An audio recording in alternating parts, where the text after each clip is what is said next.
નમસ્કાર મિત્રો, સ્વાગત છે તમારું ફાઇનાન્શિયલ ગુરુકુલ ચેનલમાં। મિત્રો, આપણે લાસ્ટ એપિસોડમાં બેઝિક ઓફ ટેકનિકલ એનાલિસિસ સમજ્યા હતા અને સ્ટોક માર્કેટમાં કોઈ પણ સ્ટોકની કઈ રીતે ઉપર અને નીચે જાય છે તેના માટે મુખ્યત્વે કયા પ્રકારના ટ્રેન્ડ હોય છે તેના વિશે આપણે જોયું હતું। તો મિત્રો, આજના એપિસોડમાં આપણે વાત કરીશું કેન્ડલસ્ટિક પેટર્ન કઈ રીતે બને છે અને કઈ રીતે ફોર્મ થાય છે અને ટેકનિકલ એનાલિસિસમાં કયા પ્રકારના ચાર્ટનો સૌથી વધારે ઉપયોગ થાય છે। તો સ્ટાર્ટ કરીએ મિત્રો। આપણે એપિસોડ નંબર 6 માં પહોંચી ગયા છીએ। મિત્રો, સ્ટોક માર્કેટમાં સ્ટડી કરવા માટે સૌથી વધારે 4 પ્રકારના ચાર્ટનો સૌથી વધારે ઉપયોગ થાય છે। પહેલું મિત્રો છે બાર ચાર્ટ, લાઇન ચાર્ટ અને કેન્ડલસ્ટિક ચાર્ટ અને હાઇકેનેસી કેન્ડલસ્ટિક ચાર્ટ। આ 4 ચાર્ટમાંથી સૌથી વધારે મિત્રો લાઇન ચાર્ટ અને કેન્ડલસ્ટિક ચાર્ટનો સૌથી વધારે ઉપયોગ ટેકનિકલ એનાલિસિસ કરવા માટે થાય છે। તો મિત્રો, સ્ટેપ વાઇઝ જોઈએ। પહેલું મિત્રો છે બાર ચાર્ટ। તો મિત્રો, બાર ચાર્ટમાં આપણને મુખ્યત્વે 4 પ્રકારની માહિતી મળે છે। કોઈ પણ સ્ટોકનો ભાવ હોય તે ક્યાં ઓપન થયો, ક્યાં ક્લોઝ થયો અને કેટલો હાઈ માર્યો અને કેટલો લો માર્યો। આ 4 વસ્તુની આપણને માહિતી બાર ચાર્ટની મદદથી મળી શકે છે। મિત્રો, top part of the bar indicate the highest price of the stock. મિત્રો, તમે સ્ક્રીન પર અહીં જોઈ શકો છો કે જે ઉપરનો સૌથી ટોપનો ભાગ હોય છે તે સ્ટોક કેટલો ઉપર ગયો છે તે દર્શાવે છે। અને ત્રીજું મિત્રો જોઈએ, the bottom of the bar indicate the lowest price of the stock. જે મિત્રો બાજુની સ્ક્રીનમાં તમે જોઈ શકો સૌથી નીચેનો ભાગ હોય છે તે સ્ટોક ની લોએસ્ટ પ્રાઇસ દર્શાવે છે। અને ચોથું મિત્રો, 12 માં તમે જોઈ શકો છો કે એક બે ટિપ્સ આપેલી છે બંને બાજુ, ઉપરની સાઈડ અને નીચેની સાઈડ, જ્યાં તમે ક્લોઝ અને ઓપન લખ્યું છે। તો મિત્રો, બાર ચાર્ટ આપણને બે જે ટિપ્સ આપી છે તેના પરથી આપણે જાણી શકીએ છીએ સ્ટોક કઈ જગ્યાએ ઓપન થયો છે અને કઈ જગ્યાએ ક્લોઝ થયો છે। તો મિત્રો, આ હતો બાર ચાર્ટ। નેક્સ્ટ મિત્રો જોઈએ લાઇન ચાર્ટ। લાઇન ચાર્ટ મિત્રો, તમે જ્યારે પણ સ્ટડી કરતા હશો કે 5th કે 10માં ત્યારે પણ તમે આ પ્રકારના ચાર્ટ દોરેલા છે। તો મિત્રો, આપણે ખાલી સમજી લઈએ કે અહીં એક એક્ઝામ્પલ છે। ધારો કે કોઈ મિત્રો HDFC બેંક છે, તેનો એક્સ એક્સ ઉપર આપણે એનો પ્રાઇસ દર્શાવી છે અને વાય એક્સ ઉપર તેનો સમય એટલે કે જાન્યુઆરીના 1 જાન્યુઆરી થી 4 જાન્યુઆરી સુધીના ડેટા દર્શાવ્યા છે। તો મિત્રો, આપણે ચાર્ટ ડ્રો કરવા માટે શું કરીશું, જે પહેલી તારીખે જે HDFC બેંકનો ભાવ છે તે પોઈન્ટ અને પહેલી જાન્યુઆરી બંને પોઈન્ટને આપણે સ્કેલથી ક્રોસ થાય ત્યાં જોઈન્ટ કરશું અને ત્યાં એક રાઉન્ડ કરીશું। તે જ રીતે મિત્રો 2 તારીખ અને એની સામે ક્રોસમાં એક્ઝેક્ટ જે ભાવ આવતો હોય તે ભાવને બંનેને જ્યાં ક્રોસ થાય ત્યાં આપણે એક રાઉન્ડ કરીશું। તે જ રીતે 4 આપણે રાઉન્ડ કર્યા, બરોબર મિત્રો। હવે આપણે આ જે ડોટ છે જે આપણે રાઉન્ડ કર્યા તેને આપણે સ્કેલથી બી તમે જોઈન્ટ કરી શકો છો અને ડાયરેક્ટ પણ જોઈન્ટ કરી શકો છો। અને મિત્રો, આ ડોટ તમને એવું જરૂરી નથી કે એક લાઈનમાં પણ, આ તો આપણે એક્ઝામ્પલ લીધું છે, બાકી તમે એકાદું અહીંયા રાઉન્ડ નીચે પણ હોય તો તમે સ્ટોકનો ભાવ ઉપર નીચે પણ થતો હોય। તો મિત્રો, આ જે પોઈન્ટ છે તે તમે જોઈન્ટ કરી દો એટલે તમારો લાઇન ચાર્ટ કમ્પ્લીટ। અને એના પરથી આપણને ખબર પડી જાય કે દિવસે ને દિવસે સ્ટોક ઉપર જાય છે। તમે જોઈ શકો છો કે જેમ જેમ તારીખ જાન્યુઆરી 1 જાન્યુઆરી થી 4 જાન્યુઆરી સુધીમાં સ્ટોકનો ભાવ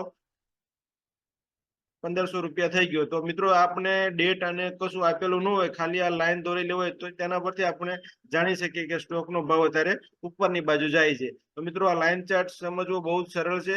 મિત્રો, લાઈન ચાર્ટ આપણે જોયું કે કોઈ પણ જે પોઈન્ટ હોય છે તેને જોઈન્ટ કરવાથી બને છે। મિત્રો, એક લાઈન ચાર્ટ આના એડવાન્ટેજ કયા કયા છે તે હવે જોઈ લઈએ।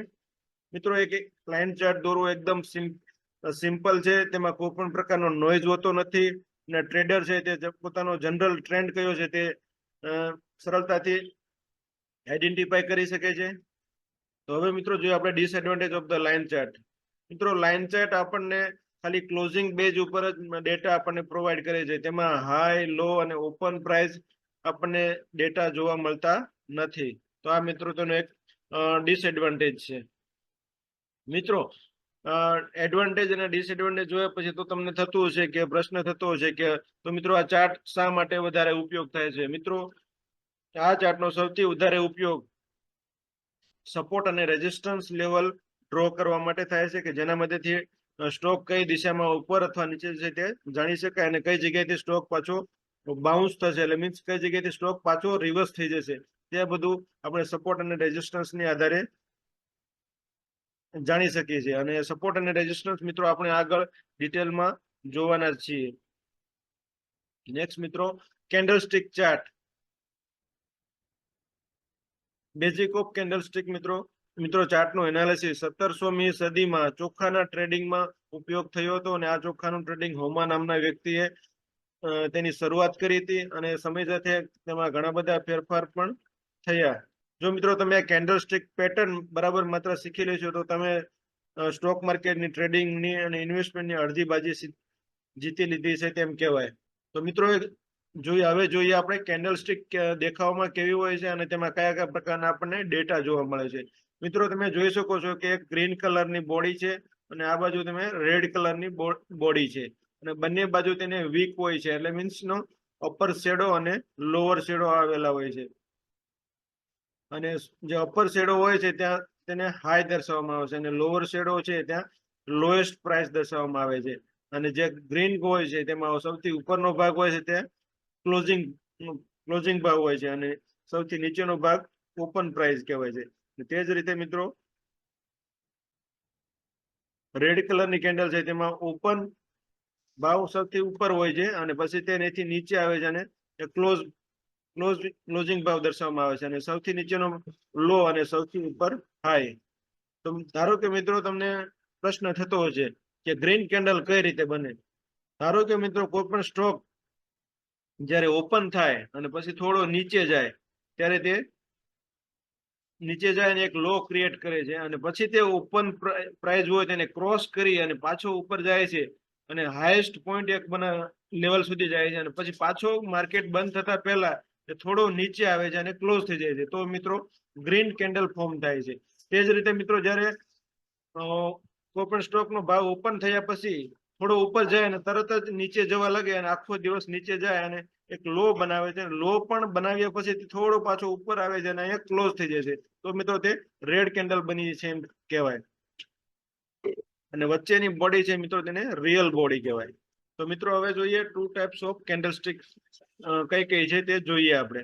મિત્રો બુલિશ પોઝિટિવ કેન્ડલ એટલે શું?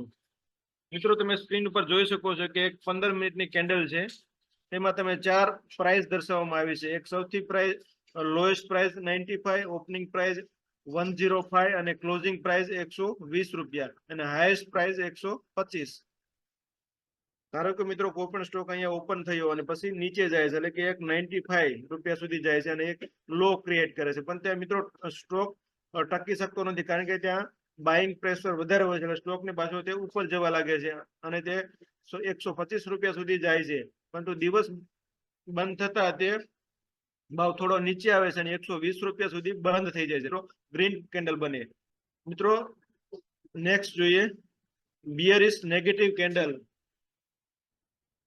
મિત્રો તમે સ્ક્રીન પર જોઈ શકો છો કે આ પ્રકારની કેન્ડલ તમને બ્લેક કલરની અથવા તો રેડ કલરની જોવા મળશે, અને તેમાં પણ તે જ રીતે છે મિત્રો કે ધારો કે કોઈ પણ સ્ટોકનો ભાવ 120 રૂપિયા ઓપન થયો અને થોડો તે ઉપર જાય છે 130 રૂપિયા સુધી, અને તે પાછો નીચે જવા લાગે છે અને એક લોએસ્ટ પોઈન્ટ બનાવે છે, અને થોડો ઉપર આવીને તે પાછો 100 રૂપિયાની આસપાસ ક્લોઝ થઈ જાય છે, તો મિત્રો તેને બિયરિશ નેગેટિવ કેન્ડલ કહેવાય. નેક્સ્ટ મિત્રો જોઈએ હાઇકેનેસિક કેન્ડલસ્ટિક ચાર્ટ. મિત્રો હાઇકેનેસિક કેન્ડલસ્ટિક ચાર્ટ નો ઉપયોગ માર્કેટમાં જે નોઇઝ હોય છે તે રિડ્યુસ કરવા માટે થાય છે, એટલે જે અપ એન્ડ ડાઉન વધારે હોય છે તે મિત્રો આ પ્રકારની કેન્ડલમાંથી નીકળી જાય છે. મિત્રો heikin ashi candlestick highlight the trend direction better than the other chart.